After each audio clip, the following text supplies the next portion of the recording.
I need your help, please subscribe my channel. The kitchen air felt suffocating, thick with the acrid scent of burnt toast, and the weight of silence pressing in on Daniel as he clutched the trembling note in his hand. Just one night, my love. A chance to live a dream. I'll be back by morning. Please understand. The familiar curves of Elena's handwriting sliced into him with a dull cruelty, each word an unhealed wound. He stared at the clock above the stove, 11:47 p.m., its steady tick pounding through the stillness like a merciless reminder. She was out there now, gone with him, this so-called dream. Daniel's chest tightened, his breathing shallow, his thoughts a whirlwind of disbelief and aching certainty. He collapsed into a chair, the wood groaning under his weight, and read the note again, as though another pass might somehow alter its meaning. His thumb brushed along the paper's edge, softened by his grip, and he imagined her bent over the counter while writing it, dark strands falling across her face, lips pursed in concentration.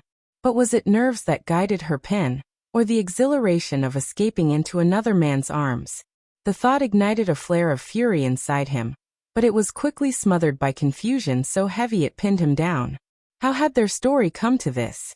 20 years of shared mornings, 2 children, a life carefully assembled brick by brick, reduced to a single note, a single choice?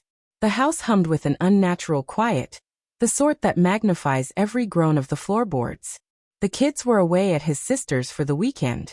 Elena had arranged that, hadn't she? Perfectly timed. He hadn't thought twice. Why would he? Yes, she'd been distant. Her smiles too quick, her phone clutched too close, excuses about stress rolling off her tongue. He had swallowed them all, blind to the trail of clues. Late bathroom breaks, that lingering unfamiliar perfume, the text she brushed off as work. Together, they formed a mosaic of betrayal he had refused to piece together until now. On the counter sat a half-empty bottle of Merlot and 2 glasses, one still faintly marked with her lipstick. Just last night, they had shared a drink, laughed about some trivial joke, her hand grazing his arm. Had she been plotting then, smiling at him while already deciding to leave? The thought hollowed him out.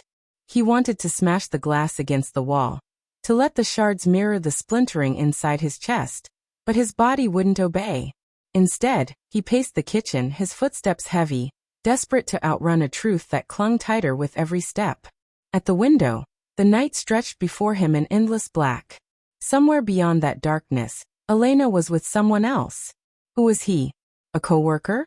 A stranger picked from one of those solo conferences she had started attending? His imagination painted scenes he couldn't erase. Her laughter gifted to another, her intimacy stolen. Their private language of marriage spilled carelessly into someone else's hands. He pressed his forehead against the cool pane, fogging the glass with his breath. Why, Elena? Why wasn't I enough? His whisper filled the room like a ghost. The phone sat mute on the table. He could call her, demand answers. But what would he say? Come home. I forgive you. The words sounded like ash in his mouth. Forgiveness felt like a country he could no longer reach. Not while drowning in this tide of rage and grief.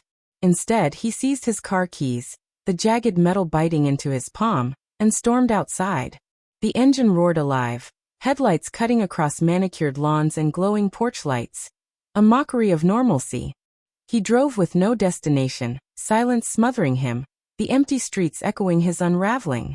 His mind slipped backward, her shy smile at that college party, her cheeks blushing when he teased, their first apartment with leaky faucets and second-hand chairs. They had built something together, hadn't they? Or had cracks been there from the very beginning, hidden beneath their laughter? The buzz of his phone jolted him. A message. From her. His pulse spiked as dread and hope collided. I'm safe. Don't worry. I love you. The words punched him in the chest, their hypocrisy almost unbearable. I love you. How could she write that in the very middle of betrayal? He pulled into a deserted parking lot near a closed diner, the neon sign flickering like a dying star. Rain mingled with asphalt in the air as he sat there staring at her text, his heart tearing itself apart between wanting to believe and wanting to scream. Maybe it really was just one night. A mistake she would regret at dawn. Maybe she would stumble home, repentant, begging to fix what she'd broken. But another voice, cold and certain, whispered that trust doesn't heal clean. Once shattered, it leaves scars you can never sand smooth. He thought of Mia and Lucas, their children, asleep at his sister's, blissfully unaware of their mother's choice. How would he tell them? How could he look them in the eye and explain that Elena had chosen another man over the family they had built together? The diner's buzzing light hummed in his ears as he scrolled through her social media, searching for signs he had missed. A photo from last week, a sunset over the lake, captioned, "Chasing Dreams." He hadn't thought much of it then. Now it read like a hidden confession. Deeper he went, scrolling until a comment from an unfamiliar name chilled him. "Can't wait to see you again."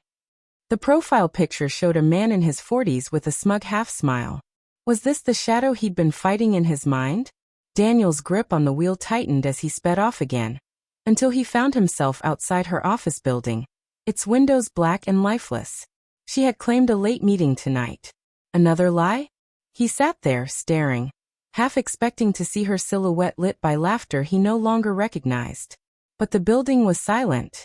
Fury burst inside him, and he slammed his fist against the dashboard, the jolt of pain grounding him. When he finally returned home, the clock read 2:13 a.m.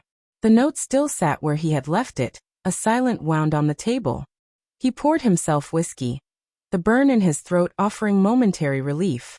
He imagined the confrontation that would come when she returned, demanding the details. But did he really want them?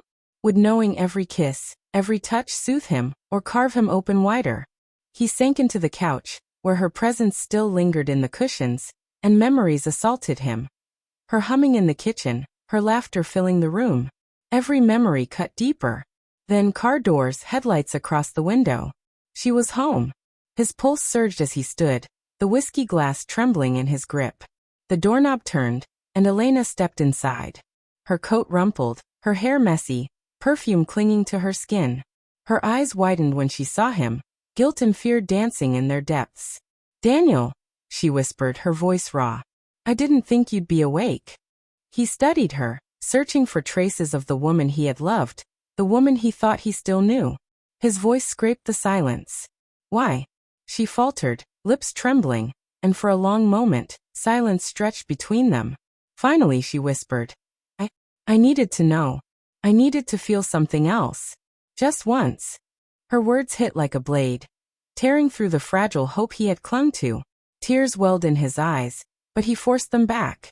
His voice was steady as he asked, "Was it worth it?" She looked away, unable to answer. And in her silence he understood.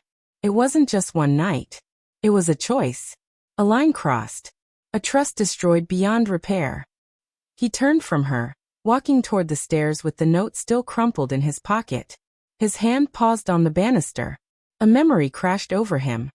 Her fingers squeezing his during Mia's school play, her laughter echoing through their home.